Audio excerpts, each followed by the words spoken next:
bienvenue dans le cadre de ce Salon du livre 100% numérique, dans le cadre de ces rencontres avec l'auteur Marouata Neri de Hani et les légendes oubliées. Marouata, bonjour. Bonjour Rémi. Donc, est-ce que tu peux te présenter en quelques mots, présenter un peu ton parcours? Donc, je m'appelle Marouata Neri, je suis née ici en Polynésie française. Je suis quelqu'un qui à la base aime beaucoup lire et cette habitude justement de lecture que je tiens depuis l'école primaire en fait, qui m'a suivie, m'a permis justement d'avoir envie de créer mon propre univers, d'où le fait que j'ai commencé à avoir des histoires dans la tête et notamment celle de Hani.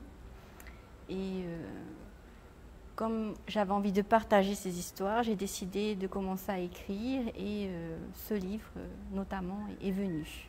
D'accord. Alors une histoire un peu qui date d'un certain temps avec une histoire d'amour avec l'écriture. Oui. Dis-moi, on est dans la 20e édition du salon. Est-ce qu'à 20 ans, tu te doutais que tu allais être édité, que tu allais avoir publié un ou plusieurs livres? Non. Pour tout dire, ce que j'aimais, c'était juste retranscrire les histoires que j'avais dans la tête. Et je me suis mise à écrire des histoires un peu plus poussées, en fait, avec des univers un peu plus travaillés. Et un jour, mon père m'a dit, parce que j'ai plusieurs autres manuscrits, en fait, et mon père m'a dit, ce serait bien quand même que tu écrives quelque chose sur les contes et légendes de notre Fénois pour changer un peu. Et comme j'avais cette histoire, je me suis dit, ben oui, c'est le moment de le faire, et je me suis lancée et Hani est née. D'accord. Comment, est-ce que tu peux nous parler de ton processus d'écriture? Parce que c'est vrai que nous, on a l'objet fini, hein, le beau livre qu'on feuillette agréablement, mais comment on en arrive là à arriver au bout d'une histoire qui fait près de 150 pages? Difficilement, enfin dans mon cas, parce que je suis quelqu'un qui procrastine beaucoup. J'ai commencé en fait par imaginer les personnages, justement.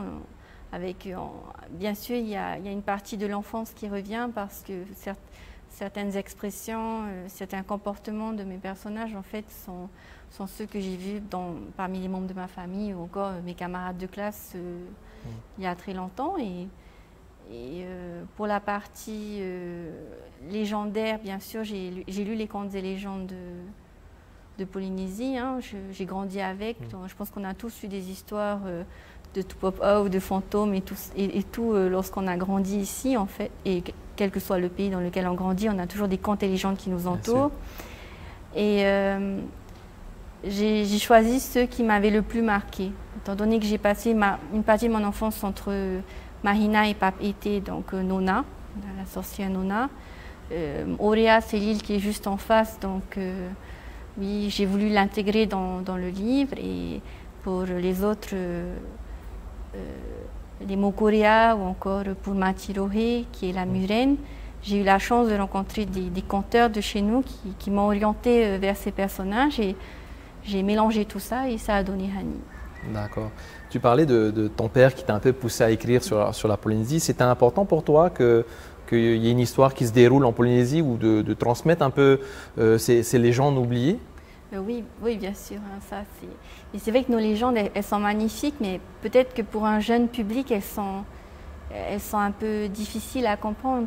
Elles sont souvent retranscrites au heiva, dans la danse, dans les chants, et c'est magnifique, mais c'est un public jeune adulte qui va vraiment se les approprier. Pour les enfants, je voulais que ça soit un peu plus accessible. D'accord. Donc cette histoire de transmission, elle est aussi importante. Est-ce qu'on a un objectif derrière quand on écrit pour des enfants? Est-ce qu'on a un objectif et en même temps on se dit on a une importance, c'est important ce qu'on écrit parce qu'on va transmettre des messages? Est-ce qu'on se dit tout ça quand on écrit ou on pense qu'à écrire? Je ne voulais vraiment pas qu'il s'ennuie. Je voulais rendre le livre drôle. Parce que moi-même, quand je lis un livre, une des choses que je préfère, c'est de ressentir des émotions pendant la lecture, notamment avoir des fous rires ou bien avoir des moments un peu d'angoisse. Et voilà, c'est ce que j'essaie de retranscrire dans le livre. Et ça s'est très bien retranscrit puisque le livre a vraiment été plébiscité, et notamment il a gagné un prix littéraire pour enfants, hein, le prix Natireva. c'est un peu une forme de consécration et puis c'est un signe de reconnaissance du public. Comment tu l'as un peu ressenti, ce prix J'ai été vraiment heureuse parce que ce sont les enfants qui ont choisi. Après, il faut se rappeler que c'était quand même serré avec les autres livres, hein, les autres livres qui étaient présentés à l'époque. Donc je pense qu'on était tous ravis qu'ils aient partagé leurs opinions sur les livres et que moi, bien sûr, je suis flattée que le mien ait été choisi. Et jusqu'à aujourd'hui, je remercie encore les enfants d'avoir choisi Hani. Bien sûr. J'aimerais maintenant qu'on parle du livre, puisqu'il y a une histoire, certes, mais il y a aussi des illustrations.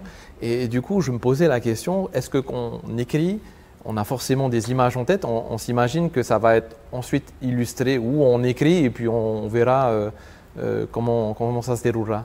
Non, moi, je n'avais pas du tout prévu cette partie-là parce qu'encore une fois, je ne connais pas vraiment le monde de l'édition en lui-même. Hein. J'avais juste terminé mon manuscrit, j'étais contente du résultat et je l'ai envoyé aux éditions des Mers Australes qui m'ont contactée. Donc suite à ça, j'ai rencontré Guy Vallard qui m'a dit « Écoute maintenant, voilà comment je vois le livre avec des illustrations. » Je me suis dit « Pourquoi pas ?» Je fais à ce propos, j'avais vu dans une de vos collections les illustrations de François Pommier. Est-ce qu'il pourrait faire les illustrations du livre? Et le fait est qu'il n'était pas disponible au début en fait, donc ils m'ont proposé 2 autres illustrateurs qui étaient très bien aussi. Mais j'ai insisté pour que ce soit François parce que déjà il réside ici, donc forcément il va mieux comprendre l'histoire, les personnages. Et je ne le regrette pas parce qu'à regarder les illustrations, il s'est complètement approprié l'univers du livre.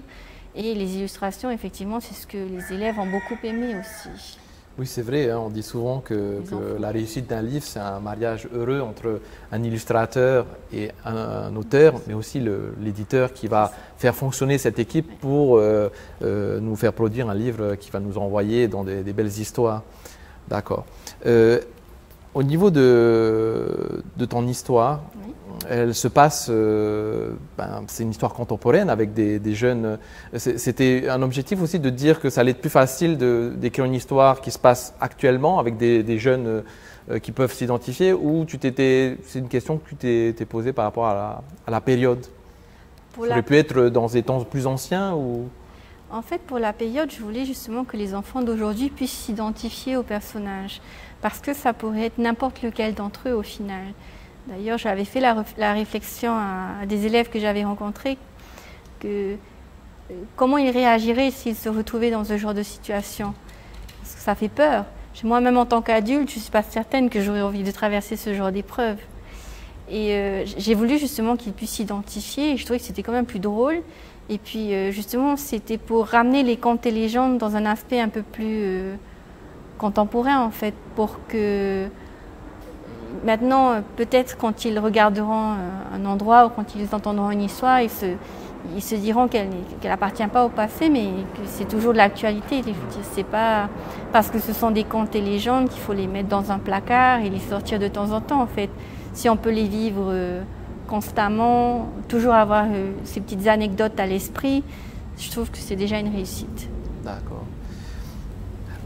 Parlons un peu maintenant sans dévoiler un peu trop hein, sur ce livre, mais c'est vrai qu'on est dans une histoire contemporaine, mais à la fois il y a beaucoup d'éléments magiques ou qui appartiennent à un univers. C'est un univers qui t'attire, qui te plaît, le fait d'avoir mis tous ces éléments qui vont nous faire un peu partir dans un monde un peu différent.